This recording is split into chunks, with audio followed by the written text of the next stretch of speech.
Hello नमस्कार, स्वागत है आपका अपने यूट्यूब चैनल स्टडी मटेरियल में। आज हम स्टडी करेंगे अजंता की गुफा, जो टीजीटी पीजीटी के लिए बहुत इंपॉर्टेंट है और बहुत सारे इसमें क्वेश्चन पूछे जाते हैं। चलिए बिना किसी देरी के हम स्टार्ट करते हैं। तो अजंता की गुफा बौद्ध धर्म से संबंधित है। इससे बौद्ध धर्म के चित्र पाए जाते हैं और ये कहाँ पर स्थित है? तो जो अजंता की गुफा है महाराष्ट्र के औरंगाबाद में स्थित है। ये विंध्य पहाड़ी पर बागोरा नदी के किनारे स्थित है। विंध्य पहाड़ी पर बागोरा नदी के किनारे स्थित है। इसकी खोज की गई थी सन 1819 ईस्वी में जॉन स्मिथ के द्वारा इसे खोजा गया था। इसकी प्रतिलिपियां तैयार की गई थी सन 1844 ईस्वी से 47 ईस्वी में रॉबर्ट मिल के द्वारा। भारतीय कलाकारों द्वारा प्रतिलिपियां जो तैयार की गई थी 1911 में लेडी हैरिगम की अध्यक्षता में इसकी लिपियां बनवाई गई थी। और उसमें कौन कौन से कलाकार थे? तो इसमें असित हलदार थे, नंद लाल बोस थे, मजूनमुद्दीन मोहम्मद थे और सर सैयद अहमद थे। चलिए सन 1908 ईस्वी में सन 1908 ईस्वी में क्यूटर की नियुक्ति की गई थी और 1983 ईस्वी में विश्व विरासत स्थल में इसे शामिल किया गया था अजंता की गुफा को। और इसकी जो कुल गुफाएं कितनी हैं?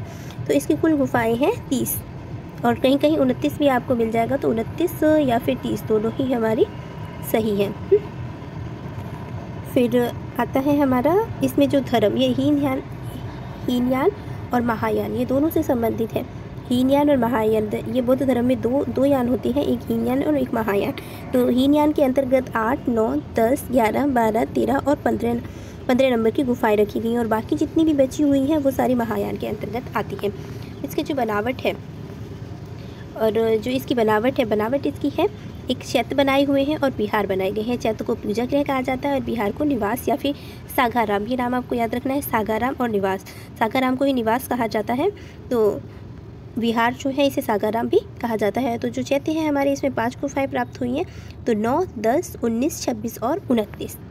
ठीक है, तो ये हमारी कौन सी है? चैत्य गुफाएँ हैं। चलिए नेक्स्ट चलते हैं इंपॉर्टेंट पॉइंटों पर।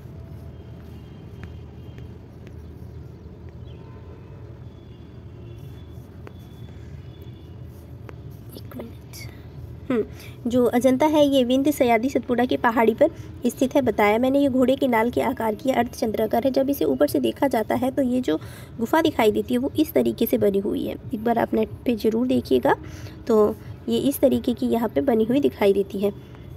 तो जो गुफाओं का आकार है वो घोड़े की नाल के आकार का है। क्रम संख्या इसकी कितनी है अगर पूछी जाती है तो 29 है। गुफाओं की संख्या पूछती जाती है तो वो हमारी 30 है।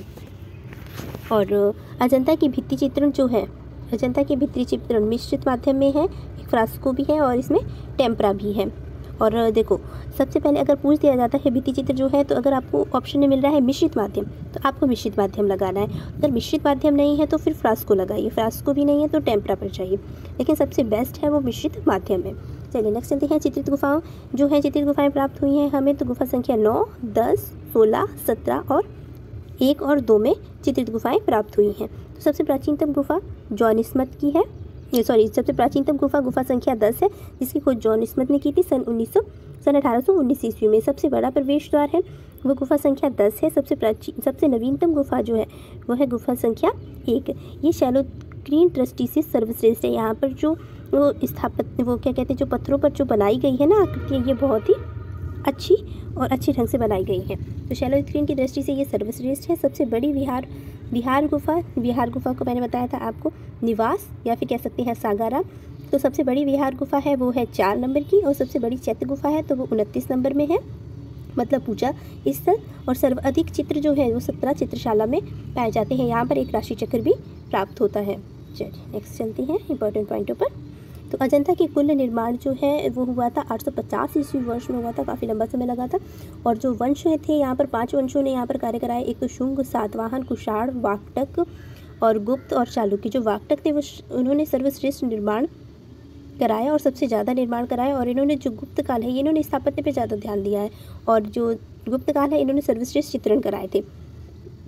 अब गुफा संख्या जो 10 है, इसका जो निर्माण हुआ था 200 ईस्वी पूर्व की है, और जो 9 है वो 100 ईस्वी पूर्व की है, और जो 16, 17 है वो 300 से 500 ईस्वी पूर्व की है। 1 और 2 जो है 550 से 626 ईस्वी पूर्व की है। अब चित्रों की शैली की बात करते हैं तो 3 तरीके की शैलियाँ हमें प्राप्त होती हैं। एक तो हमें प्राप्त होती है अलंकारिक, एक पता प्राप्त होती है रूप भैदिक और एक होती है वर्णात्मक। गुफा संख्या जो 9 है इसमें आसीन नारी और स्तूप पूजा मिलती है। इसमें रेखा और शैलियाँ जो है वो 20 हैं। और गुफा संख्या 10 है छंदक, जातक और सोम जातक राज्य की ये यात्रा के चित्र हमें प्राप्त होते हैं यहाँ पर। और ये बुद्ध की उपासना हेतु राजा का जुलूस का भी चित्र हमें प्राप्त होता है। इसमें गुफा संख्या जो 16 है, गुफा संख्या 16 में मृणाल राजकुमारी है और नागराज की सिंगारूढ़ प्रतिमा यहाँ पर विद्यमान है। ये इंपॉर्टेंट है, ये अच्छे से याद रखना कि गुफा संख्या 16 में क्या क्या प्राप्त होता है। तो मृणाल राजकुमारी भी यहीं से ली गई है, यहीं से प्राप्त होती है और जो नागराज की सिंगारूढ़ प्रतिमा है वो भी यहीं पर प्राप्त होती है। तो गुफा संख्या 2 में सुनहरे मृग मतलब हिरण की धर्मोपदेश के चित्र प्राप्त होते हैं और 2 बाएं अंगूठे वाली रूपणी प्राप्त होती है। इनमें जो गुफा संख्या 17 है इसमें माता पुत्र के चित्र प्राप्त होते हैं जो राहुल यशोधरा के माध्यम से दिखाया गया है। और इसमें जो गुफा संख्या 1 है इसमें पद्म पाणी बोधिसत्व, ये बहुत इंपॉर्टेंट है कि पद्म पाणी बोधिसत्व किस गुफा संख्या में पाया जाता है। तो वो पद्म पाणी बोधिसत्व गुफा संख्या 1 में पाया जाता है। मार विजय और 2 बैलों की लड़ाई और अवलोकितेश्वर भी इसी गुफा संख्या से संबंधित है।